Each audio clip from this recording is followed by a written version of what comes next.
Alors vous l'avez vu, François Bayrou a été nommé Premier ministre. Est-ce qu'il va arriver tel un super-héros pour nous sauver de la crise politique ? C'est pas sûr. Mais en tout cas, ça pose plein de questions sur la situation politique actuelle. L'une de ces questions que moi je me pose par exemple, c'est est-ce qu'il va tenir ou est-ce qu'il va faire flop comme Michel Barnier ? Et pour en parler aujourd'hui, je vous propose de discuter avec Sacha Nelken. Tu es journaliste politique à Libération. Salut Sacha. Salut. Et on a aussi Jonathan Boucher-Petersen. Tu es l'un de nos éditorialistes politiques à Libé. Salut. Ma première question, c'est une première question qui va dans le vif du sujet. Qui est François Bayrou ? Pour laquelle je veux une réponse courte, efficace avant de rentrer dedans. Est-ce que pour vous, avec cette nomination, on sort de la crise politique ? Bah non. De toute façon, c'est pas une nomination qui peut sortir de la crise politique, c'est chercher à nommer la personne qui peut naviguer dans cette crise politique. De fait, le plus dur reste devant. L'enjeu, c'était celui du casting pour trouver un interlocuteur pour les groupes parlementaires.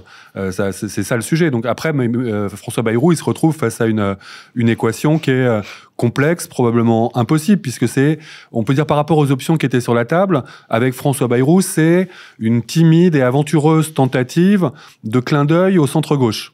L'idée d'Emmanuel Macron, de toute façon, depuis le début de cette séquence, c'est d'essayer de décrocher les socialistes du nouveau Front populaire, non pas dans une coalition programmatique, mais au moins dans une forme de mansuétude avec un accord de non-censure, sans perdre, ou de façon trop frontale, les LR, et le tout avec cette espèce d'objectif moral qu'on peut que partager, qui est de sortir la vie politique de cette pression du RN, qui n'avait qu'à appuyer sur le bouton pour faire tomber un gouvernement, surtout un gouvernement de droite, puisque la gauche était vent debout contre la politique de Barnier. Donc avec François Bayrou, ça ne règle rien, ça change un tout petit peu la focale sur à qui va s'adresser le pouvoir en place, donc un peu moins à faire des mamours à l'extrême droite, un peu plus à faire des clins d'œil à une partie de la gauche. Voilà, c'est un pari, c'est loin d'être gagné, parce qu'on y reviendra, mais dans l'ADN politique de François Bayrou, il y a certes des choses qui braquent moins la gauche, mais il y a quand même quelque chose qui ressemble aussi à la droite.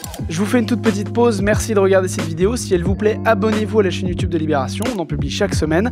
Commentez en dessous de la vidéo pour nous donner votre avis. Et surtout, je vous souhaite un bon visionnage. Pour toi, Sacha, est-ce que cette nomination nous sort d'une crise politique en 2 mots ? Jonathan a très bien dit que non. Et effectivement, non, ça ne change rien. C'est effectivement le prochain Premier ministre, comme l'a dit Jonathan, c'était quelqu'un qui allait devoir naviguer. J'aime beaucoup l'expression. L'idée, c'est de se sortir des mains du RN. Mais Bayrou n'est pas du tout un irritant aux yeux du RN, au contraire. D'ailleurs, tout à l'heure, Jordan Bardella a dit qu'il n'y aurait pas de censure a priori. Et c'est vrai que le RN appréciait aussi un peu le fait que Bayrou se batte, notamment à chaque présidentielle, pour que Marine Le Pen ait ses signatures et son financement aussi. Il avait mis sur la table l'idée d'une banque de financement de la vie publique. Banque de la démocratie. Banque de la démocratie, c'est ça. C'était quand il était un éphémère garde des Sceaux au début du quinquennat, du premier quinquennat de Macron, avant d'être rattrapé par des affaires qui ne sont pas complètement soldées. Eh ben justement, rentrons là-dedans. François Bayrou, patron du MoDem, c'est un macroniste de la première heure. C'est qui pour Macron, François Bayrou ? C'est autant, dans un premier temps, c'était François Bayrou, le poids lourd, qui finit par apporter son soutien à celui qui a fait irruption sur la scène politique.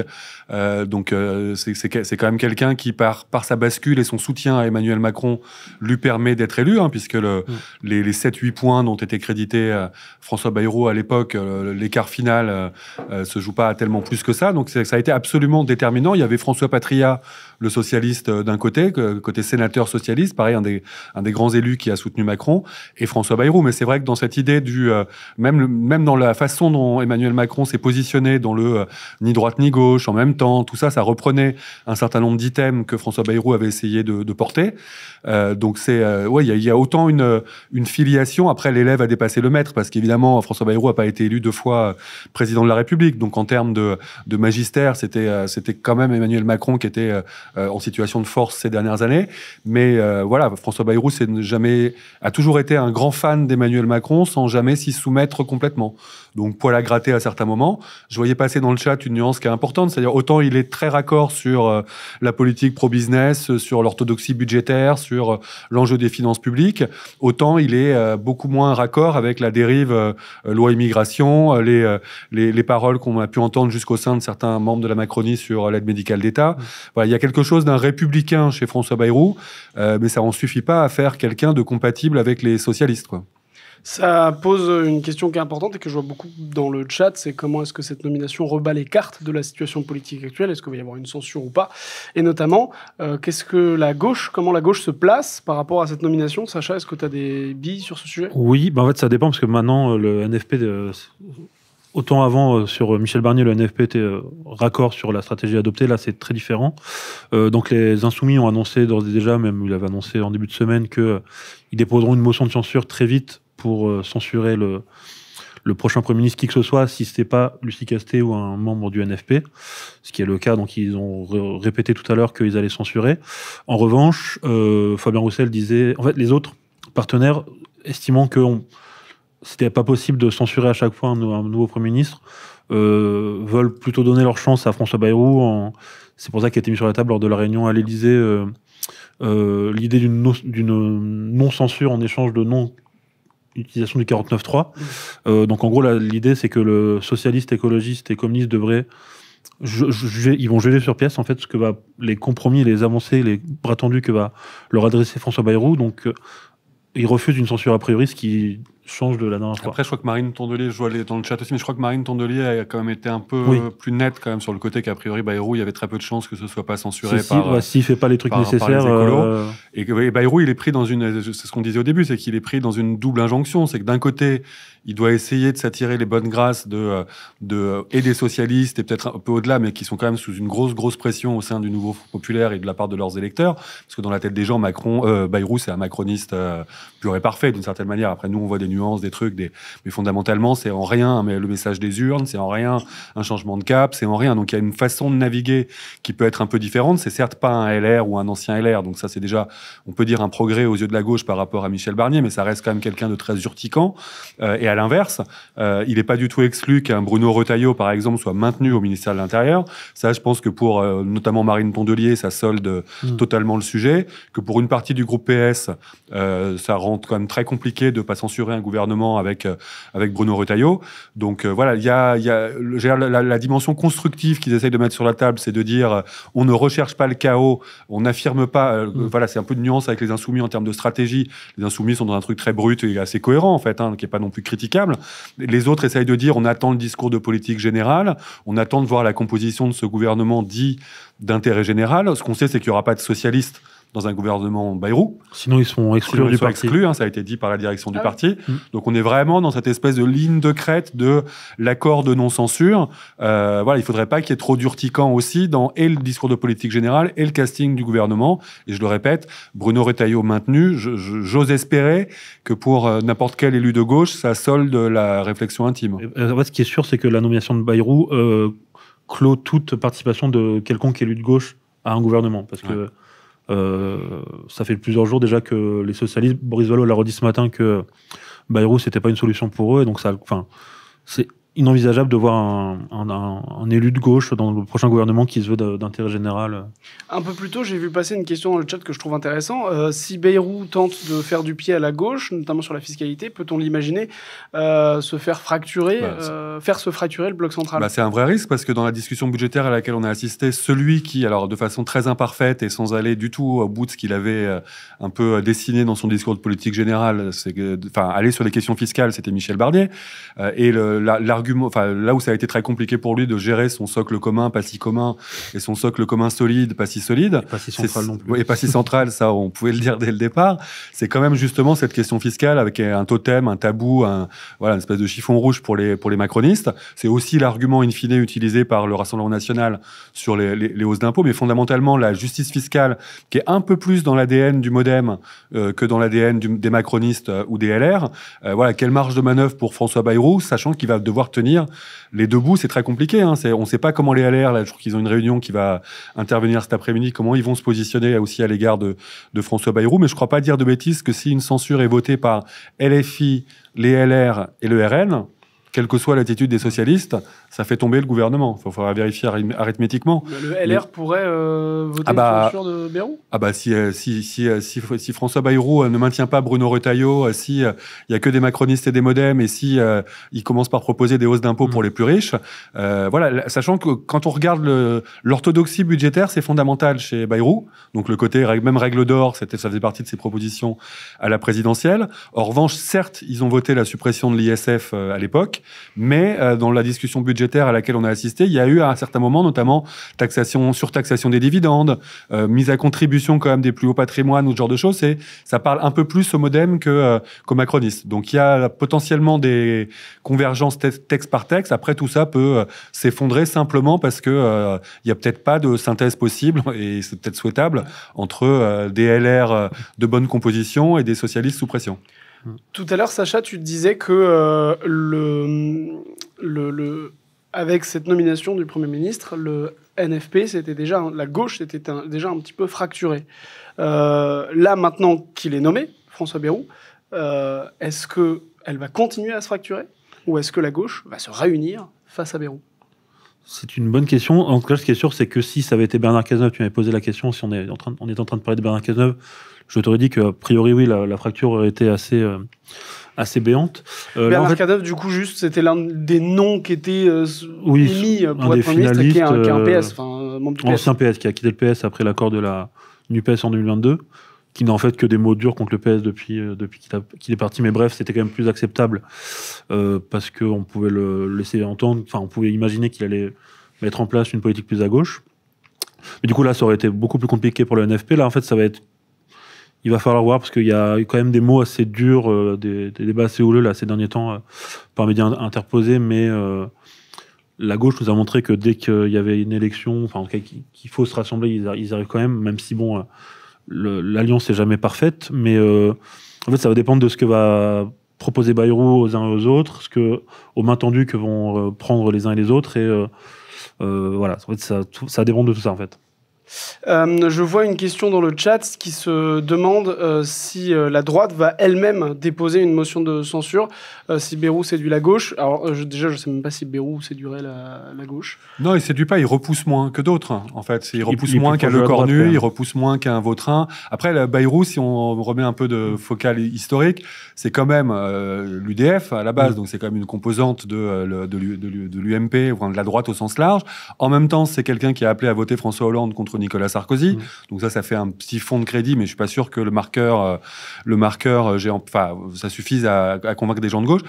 Ce qu'on disait sur le côté, est-ce que ça peut faire exploser la gauche ou pas, personne n'a envie que le nouveau Front Populaire explose, en fait. C'est ça qui est... Autant les insoumis mettent la pression et affirment une stratégie et une identité plutôt de rupture qui est assez cohérente, autant le NFP n'est pas un parti unique, donc il n'est pas anormal que dans certaines circonstances, il y ait des stratégies ou des tonalités ou des façons de faire qui sont un peu différentes. Mais même chez les socialistes, on n'entend pas l'idée de tiens, on va en profiter pour rompre avec Jean-Luc Mélenchon. Il y a la volonté d'envoyer des signaux pour montrer que les socialistes existent par eux-mêmes et qu'ils ont une autonomie d'action et de formulation selon les circonstances. Mais effectivement, Bernard Cazeneuve aurait été un casus belli en tout cas une tentative plus compliquée à gérer pour eux.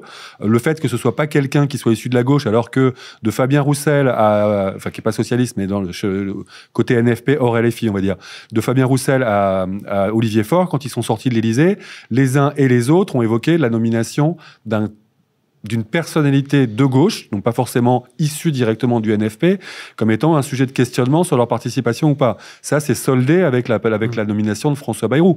François Bayrou, c'est juste, est-ce qu'il arrive avec cette idée de j'utiliserai pas le 49.3, donc je rentre dans une logique de compromis, donc il n'y a pas de raison de me censurer a priori, et on va voir ce que donne la discussion budgétaire, avec l'équation qu'on a évoquée de c'est très compliqué de tenir tout le monde.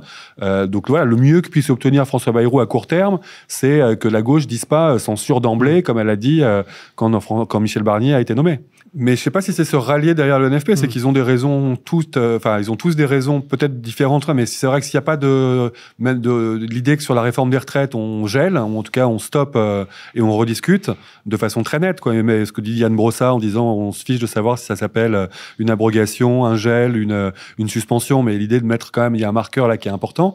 Et je le répète, si Bruno Retailleau reste ministre de l'Intérieur avec la perspective d'une loi immigration, ce qui serait quand même, je pense que spontanément, François Bayrou, il n'a pas envie de ça. Hein. C'est pas sa came, vraiment. La droite Wauquiez, la droite Retailleau, c'est pas son truc, quoi. Autant le libéralisme pro-européen, le côté très pro-business, le côté attention au déficit et en même temps pas trop d'impôts, en revanche des impôts pour ceux qui peuvent, ça c'est à peu près sa ligne, mais c'est assez loin de l'augmentation du SMIC, c'est assez loin de on arrête avec la réforme des retraites, enfin, c'est assez loin de, sans parler de ligne rouge, mais de simplement des valeurs de gauche, quoi. Bah justement, sur ces questions de ligne rouge, de valeurs de gauche, Sacha, c'est quoi les blocages, les lignes rouges que la gauche a face à François Bayrou? Qu'est-ce qui pourrait faire que la gauche que le PS pourrait rejoindre une motion de censure déposée par LFI, par exemple? Si François Bayrou ne faisait aucun geste sur la fiscalité, parce que c'est vrai que les députés socialistes, même de gauche en général, disent souvent que les députés MoDem sont beaucoup plus constructifs que les autres dans le bloc macroniste, et donc ça laisse penser que peut-être ils lâcheront du lest, et notamment ils avaient voté ensemble des impôts sur les super profits. Donc voilà, donc ça peut être un geste qui peut être fait, mais du coup, s'il n'y a pas ça, j'imagine mal le PS. Il perd des macronistes aussi. Oui, c'est ça qui est compliqué en fait. C'est qu'à chaque fois qu'il fait un pas vers un des potentiels, non pas partenaires, mais une des forces, le problème c'est qu'il arrive dans une assemblée qui reste ultra polarisée, qui reste ultra fracturée, et où c'est quasiment impossible de trouver des lignes de crête. Donc à part ne rien faire, mais le problème c'est qu'il est obligé de faire un budget, parce qu'il n'y a pas de budget, donc il faut bien d'une manière ou d'une autre faire un budget. Il est obligé de poser comme un marqueur originel de j'utiliserai pas le 49.3. Et c'est là où ça devient une espèce d'exercice, je ne vais pas dire impossible, parce que sinon, on n'a qu'à rentrer se coucher, et voilà. Mais il y a quand même une quadrature, quoi, hein, qui est très, très, très, très, très compliquée, quoi. Il y a une question moi, que je me pose, c'est dans sa culture politique. François Bayrou, quel est son rapport au Rassemblement national? Je pense sur le plan des valeurs, il ne partage rien avec le Rassemblement national, que ce soit sur les questions d'immigration, où pour le coup, l'AME, pour lui, c'est pas du tout un chiffon rouge, que ce soit sur les questions européennes, évidemment, parce qu'il est sur un profil quand même c'est l'ADN du MoDem. Après, il a un rapport assez sain au pluralisme, parce qu'il a lui-même été une petite force politique.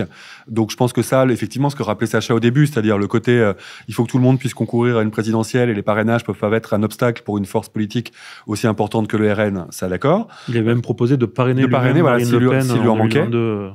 La Banque de la démocratie, qui est clairement le problème de financement de la vie politique pour le RN, c'est évidemment un boulet régulier, parce que c'est ce qui l'a amené aussi à devoir se tourner, ou à vouloir se tourner, ça on va pas trancher ça maintenant, mais vers des financements étrangers, que ce soit des financements russes ou des financements hongrois dans la dernière séquence, mais en tout cas des financements hors banque française. Donc cette idée de Banque de la démocratie qui devait simplifier en fait la possibilité de financer une campagne présidentielle, quels que soient les prêts qu'on trouvait chez les banques françaises, ça évidemment ça parle. La question de la proportionnelle, qui est quelque chose que François Bayrou porte depuis très longtemps, c'est évidemment quelque chose qui parle beaucoup au RN, mais à la limite presque au RN d'avant. C'est-à-dire que maintenant que le RN est capable d'être dominant et quasiment majoritaire hors Front républicain, si dans un scrutin à 2 tours classique, la proportionnelle est moins un truc absolument de survie. C'est moins une priorité, ouais. Si on était un peu de mauvaise foi, ils ont en commun l'affaire des assistants parlementaires, pas dans la même proportion et peut-être pas exactement de la même façon, mais... Bayrou aussi a eu des assistants parlementaires fictifs au Rassemblement. Bayrou était il a été innocenté. Il a été, lui, relaxé, même s'il y a un appel qui court.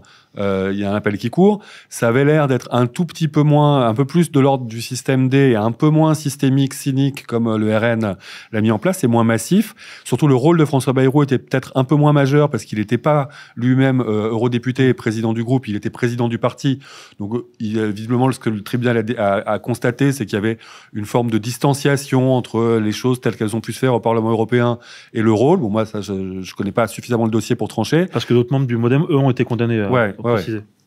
Donc, en tout cas, ce qui est sûr, c'est que les petites forces... Après, sur ce sujet-là, LFI, MoDem, RN, il y a un point commun, c'est-à-dire que des forces politiques qui n'arrivaient pas à avoir une représentation suffisante lors des élections législatives, source majeure du financement des partis politiques en France, ont eu chacun, dans des proportions et peut-être des dimensions différentes, la tentation de profiter des fonds européens et des assistants pour financer leur vie politique nationale. Donc il y a une forme de solidarité des petits, ou en tout cas de constat des petits à l'époque qu'il y avait quelque chose qui clochait dans le fait que aux législatives, si on faisait faisait pas le plein comme c'était le cas pour eux, on pouvait pas avoir une existence digne de ce nom dans la vie politique. Mais franchement, sur le plan des valeurs, il n'y a pas de mauvais procès à faire à François Bayrou.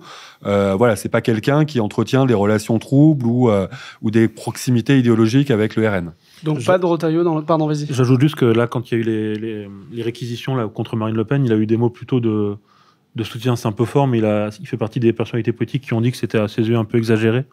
Donc ce qui a forcément été bien vu du côté du Rassemblement national. Donc de ce que vous me dites, pas de Retailleau dans le gouvernement ? Ah, ça, c'est autre chose. C'est-à-dire que encore une fois, si François Bayrou était à la tête d'une majorité absolue, bah non, il n'y aurait pas de Bruno Retailleau au gouvernement. Sauf que, comme on l'a dit, il est dans une situation où il est obligé de complaire au PS sans que le moindre élu du PS vienne participer à son gouvernement. Et il est obligé de pas trop braquer LR, qui fait quasiment un casus belli autour du maintien de Bruno Retailleau au ministère de l'Intérieur, parce que c'est un certain nombre d'assurances pour d'envoyer les marqueurs qu'ils veulent envoyer entre maintenant et 2027. Après, peut-être que dans quelques heures, on est démenti et que il fait un gouvernement où il y a de la société civile, des macronistes, quelques mecs du Modem et d'Horizon, et en faisant des clins d'œil au PS et en se disant advienne que pourra. Hein, rien n'est impossible. Et il y a peut-être des LR qui sont pas sur la ligne Retailleau, il y en a et qui se disent moi c'est pas mon sujet Retailleau, ce qu'il faut c'est que le pays avance. Je sais pas, franchement là on est c'est difficile de faire de la projection sur tout, quoi. Moi je voudrais qu'on se pose des questions un peu sur les prochaines échéances là, qui vont arriver pour l'Assemblée nationale.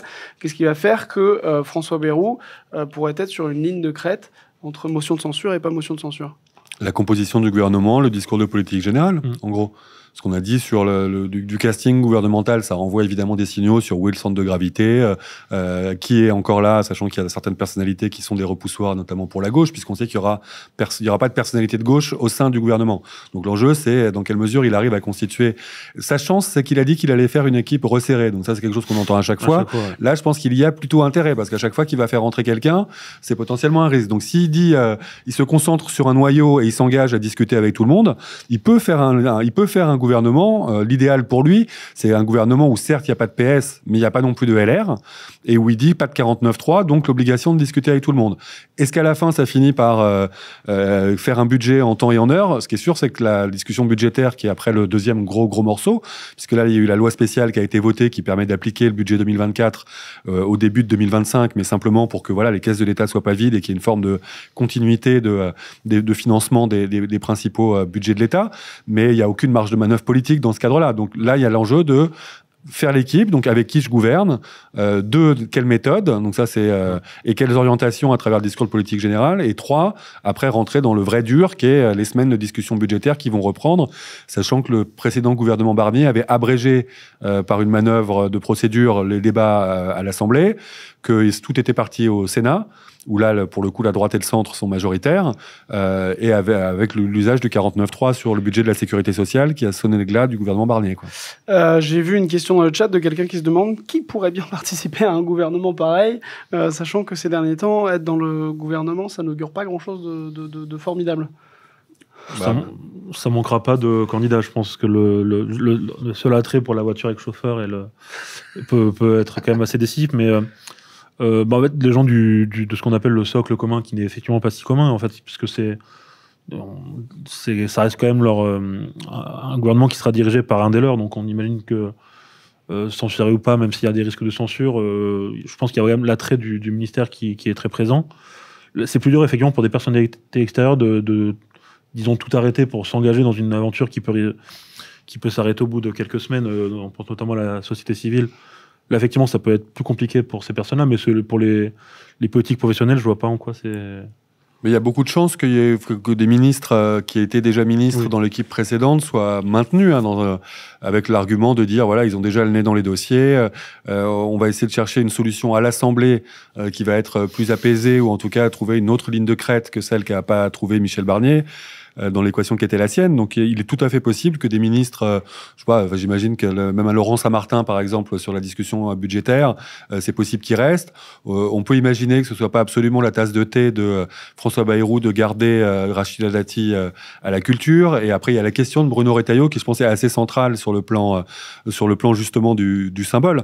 Après il y a des ministres qui n'ont pas forcément convaincu. Je pense que Madame Jeuneté à l'Éducation nationale, dans l'esprit de François Bayrou qui considère être le plus grand ministre de l'Éducation nationale, national que la France est connue, il va vouloir peut-être mettre quelqu'un à lui ou quelqu'un qui connaît mieux le dossier. On peut imaginer que le ministre de la réussite scolaire, qui est proche de Laurent Wauquiez, qui a quand même pas brillé par son ouverture d'esprit sur les questions de société ou sur voilà, peut aussi sortir. Après, il y a ceux que François Bayrou veut avoir, mais encore une fois, il faudra vraiment être attentif à ce que dit LR dans l'après-midi sur est-ce qu'il souhaite en être ou pas en être, quoi.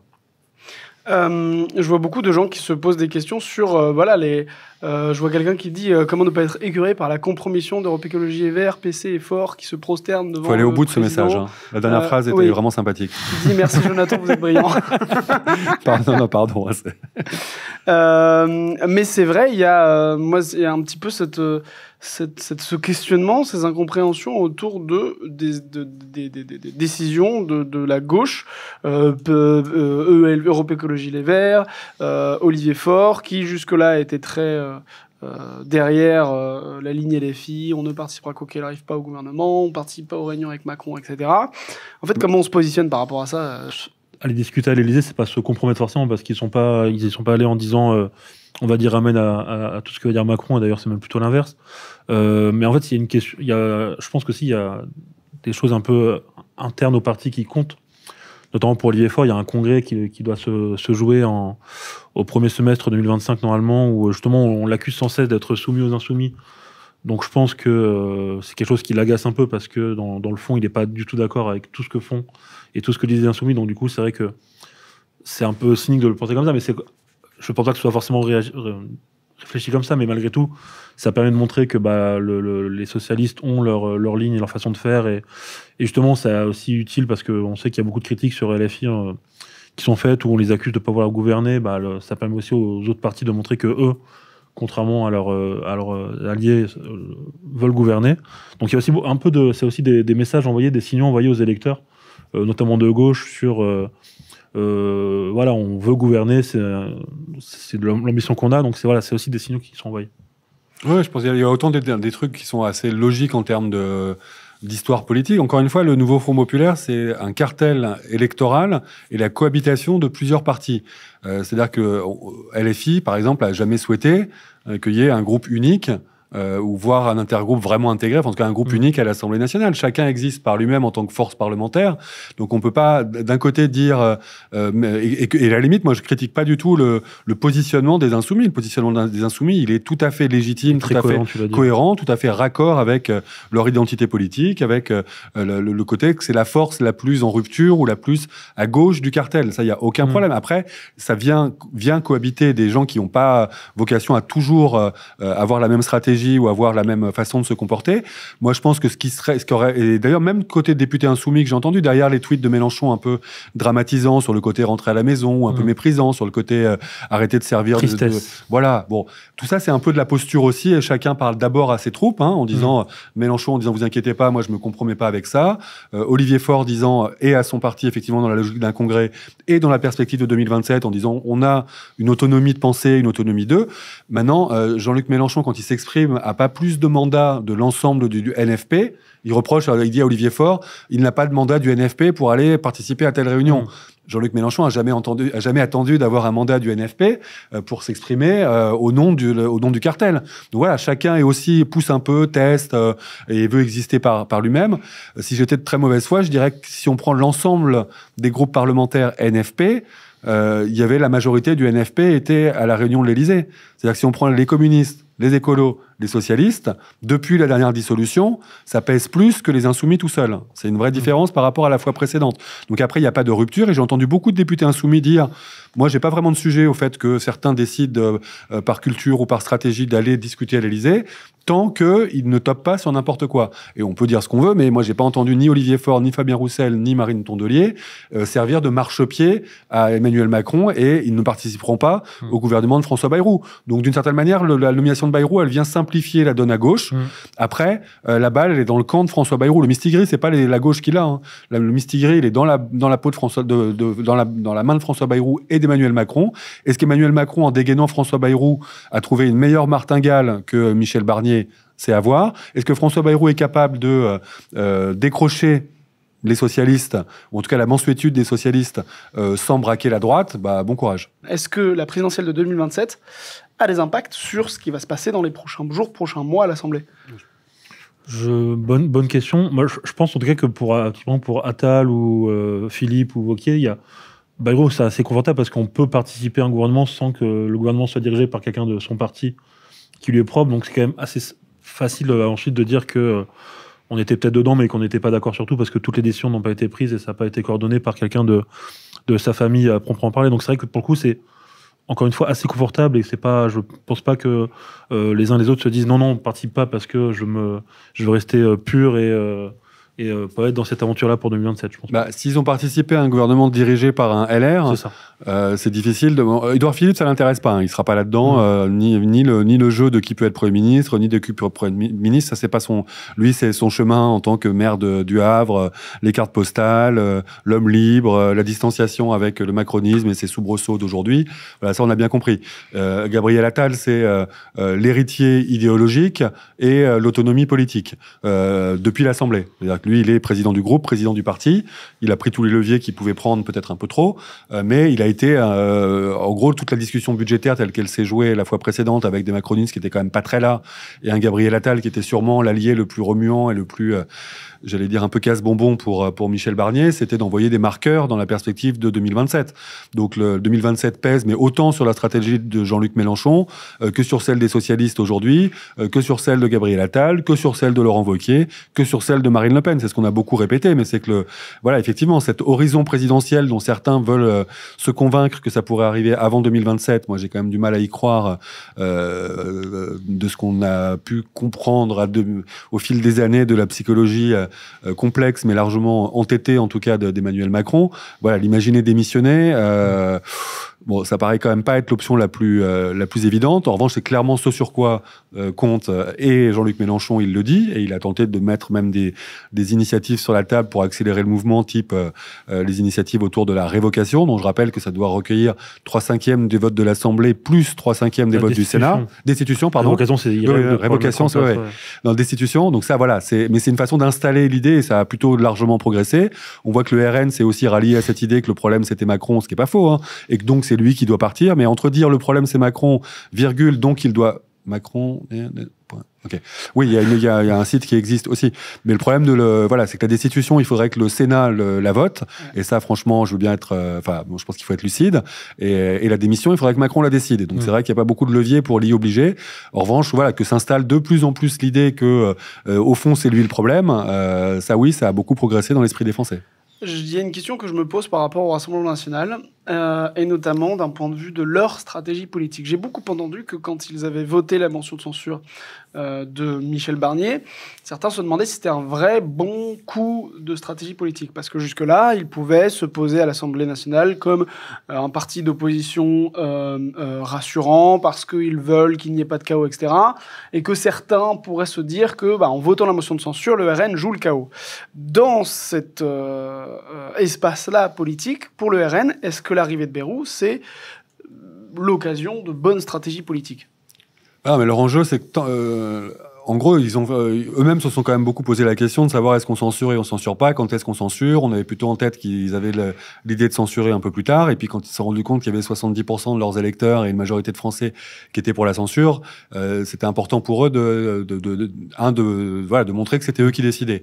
Donc, quand on voit les sondages derrière, on peut pas dire qu'ils aient, on peut dire qu'il y a eu une législative partielle où ils ont perdu un siège, il y a une semaine, voilà, mais je pense que ça dit rien quand on voit les sondages premier tour présidentiel 2027 avec tout ce que ça peut avoir de fragile en disant si la présidentielle avait lieu dimanche, Marine Le Pen elle est à 38 ou à 35%. Donc je pense pas que ça les ait abîmés. En revanche, il faudrait pas que ce qui leur poserait problème en fait, c'est si ça marchait en fait, c'est si Bayrou réussissait. Si Bayrou arrive à et en même temps c'est ambivalent parce que en fait il reste, ça a réaffirmé leur côté parti anti-système. Qui est quand même le cœur de leur électorat.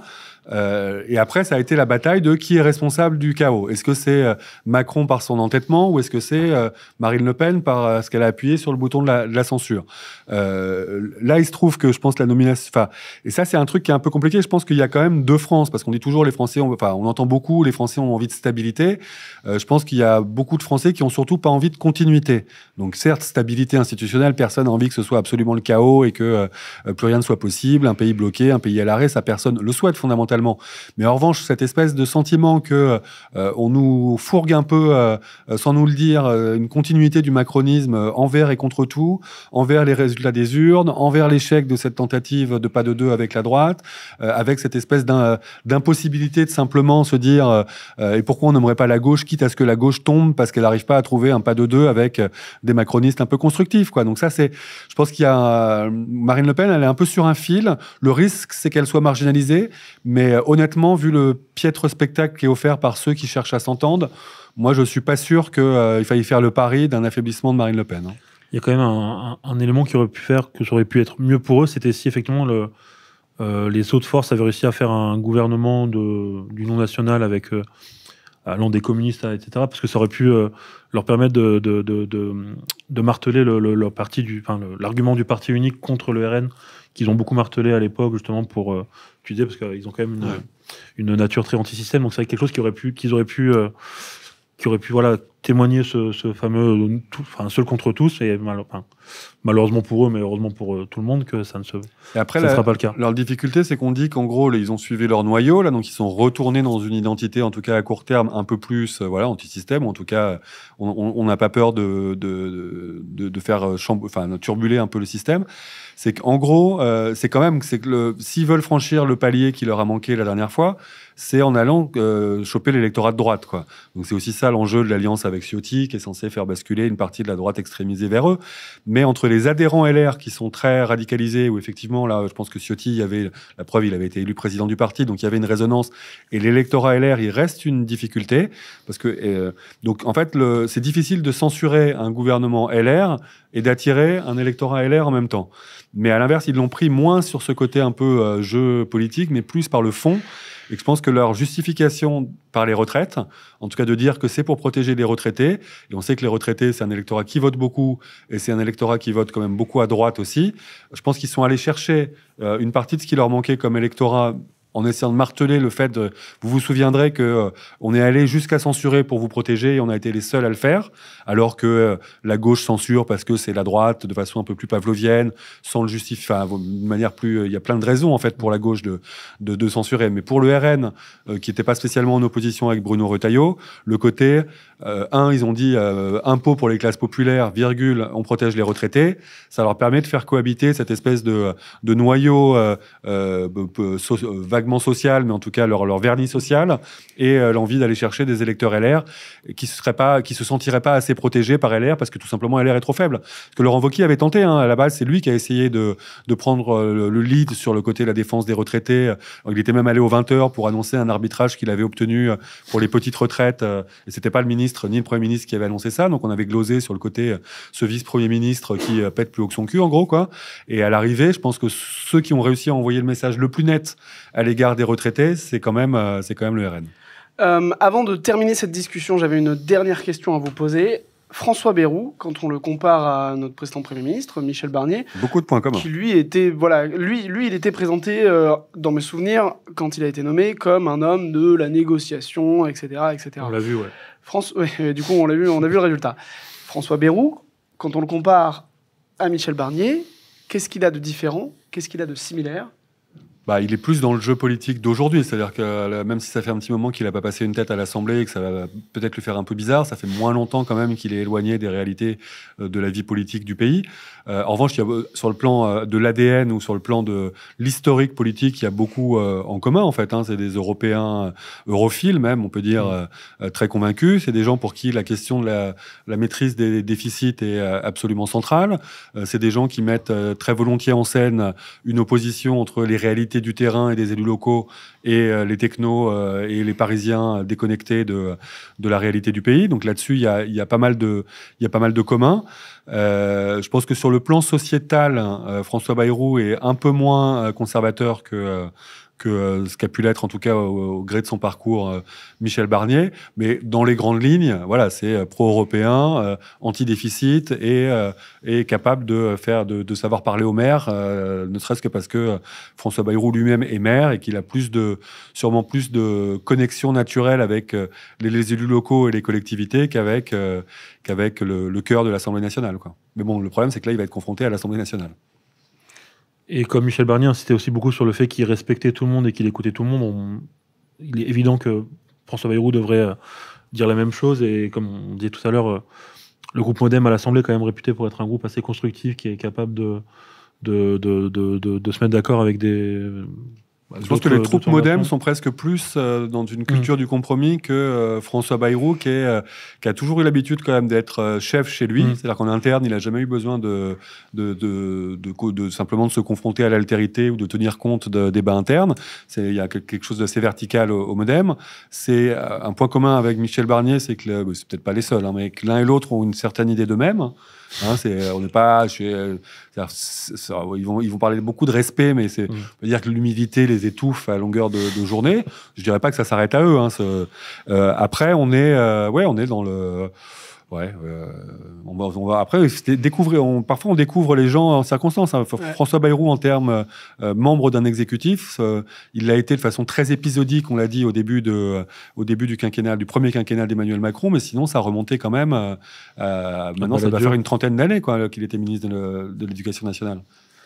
Merci beaucoup à vous deux pour tous ces éclairages. La question qu'on va se poser maintenant, c'est combien de temps il va tenir et quand va tomber la censure.